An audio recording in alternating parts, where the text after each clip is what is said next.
ቦርጮትን በቀላሉ ለማጥፋት እነዚህን ስፖርቶች እቤት ውስጥ በመስራት በቀላል ጊዜ ውስጥ ብቻ ማጥፋት ይችላሉ።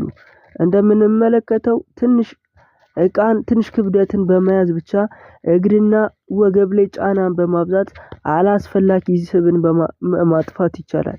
ስፖርቱን በደንብ ተመልከቱት። ሁለተኛም ላይ የምናመጣቸው ቪዲዮዎች አሉ። ታዲያ ይህን በተደጋጋሚ በቀን ውስጥ በማድረግ እግርና ቦርጭን ማጥፋት ይቻላል ማለት ነው። ሁለተኛውም ቪዲዮ ይሄንን ይመስላል።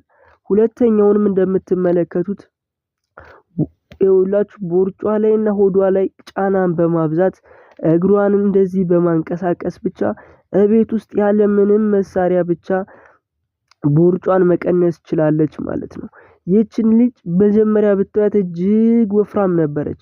ታዲያ ይህን እንድትቀንስ ያደረጋት ተግታ መስራቷ ነው።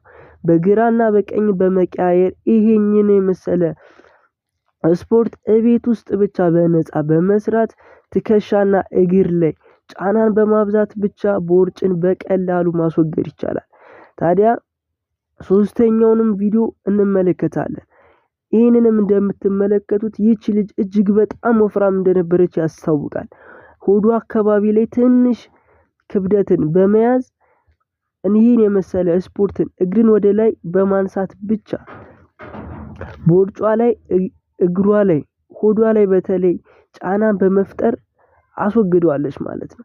ይህንንም ወገብን ወደፊትና ወደ ኋላ በማድረግ አላስፈላጊ ቦርጭን እየቀነሰች ትገኛለች።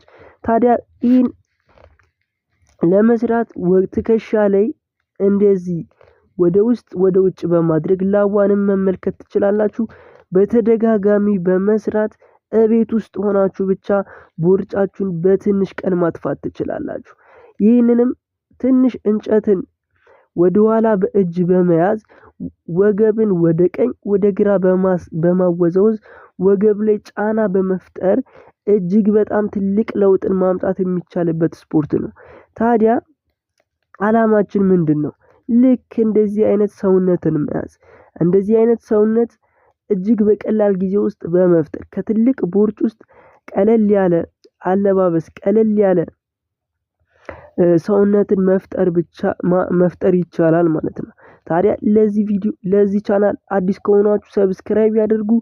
በቀጣይም እጅግ ጠቃሚ የሆኑ ስፖርቶችን እጅግ ጠቃሚ የሆኑ ኤክሰርሳይሶችን እናመጣላችኋለን። እናንተ ብቻ እቤት ውስጥ መተግበር ነገ ዛሬ ሳትሉ ተነስታችሁ እቤት ውስጥ መንቀሳቀስ አለባችሁ። ለዛሬ ያለኝ ቪዲዮ ይህንን ይመስላል። ሰብስክራይብ ማድረግ፣ ሼር ማድረግ፣ ዳውንሎድ ማድረግም እንዳትረሱ። ሰላም ሁኑ።